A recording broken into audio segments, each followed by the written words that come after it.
ବିଜୁ ଜନତା ଦଳର ଜୋନ୍ ସ୍ତରୀୟ କର୍ମୀ ସମ୍ମିଳନୀ ଅନୁଷ୍ଠିତ। ବିଜେପି ହଟାଓ ମିଶନ ଶକ୍ତି ବଞ୍ଚାଓ ନାରାରେ ପ୍ରକମ୍ପିତ ହେଲା ଅଞ୍ଚଳ।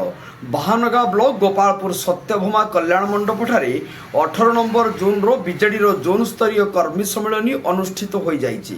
ପ୍ରଦୀପ କୁମାର ଜେନାଙ୍କ ସଭାପତିତ୍ୱରେ ଅନୁଷ୍ଠିତ ଏହି କର୍ମୀ ସମ୍ମିଳନୀରେ ସ୍ୱର ନିର୍ବାଚନ ମଣ୍ଡଳୀର ବିଧାୟକ ପ୍ରାର୍ଥୀ ମାଧବ ଧଡ଼ା, ପଥରପେଟ ପଞ୍ଚାୟତର ସମିତି ସଭ୍ୟ ଶରତ ରାଜ, ଗୋପାଳପୁର ସରପଞ୍ଚ ତୁଷାରକାନ୍ତି ମହାପାତ୍ର, ଧାମନଗରର ପୂର୍ବତନ ବିଧାୟକ ମୁକ୍ତିକାନ୍ତ ମଣ୍ଡଳ, ଜିଲ୍ଲା ପରିଷଦ ସଦସ୍ୟ ଶିଶିର କୁମାର ଅଗସ୍ତି, ନୀଳାମ୍ବର ମହାଳିକ ପ୍ରମୁଖ ଉପସ୍ଥିତ ହୋଇ ବକ୍ତବ୍ୟ ରଖିଥିଲେ।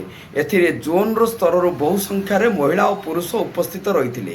ଏହି ସମ୍ମିଳନୀର ନେତୃବୃନ୍ଦ ବିଧାୟକ ପ୍ରାର୍ଥୀ ମାଧବ ଧଡ଼ା ଓ ଭଦ୍ରକ ସାଂସଦ ପ୍ରାର୍ଥୀ ମଞ୍ଜୁଲତା ମଣ୍ଡଳଙ୍କ ପାଇଁ ଭୋଟ ଭିକ୍ଷା କରିଥିଲେ। ବିଜେପି ବିରୁଦ୍ଧରେ ବର୍ଷିଥିଲେ ନେତୃବୃନ୍ଦ। ବିଜେପି ଆସିଲେ ମିଶନ ଶକ୍ତି ବନ୍ଦ କରିଦେବ ବୋଲି ମହିଳା କର୍ମୀଙ୍କ ଉଦ୍ଦେଶ୍ୟରେ କହି ବିଜେପିକୁ ଟାର୍ଗେଟ କରିଥିଲେ ଉପସ୍ଥିତ ନେତୃବୃନ୍ଦ। ବାହାନଗାରୁ ଶିଶିର ରୟଙ୍କ ରିପୋର୍ଟ, ଜନତା ଏକ୍ସପ୍ରେସ।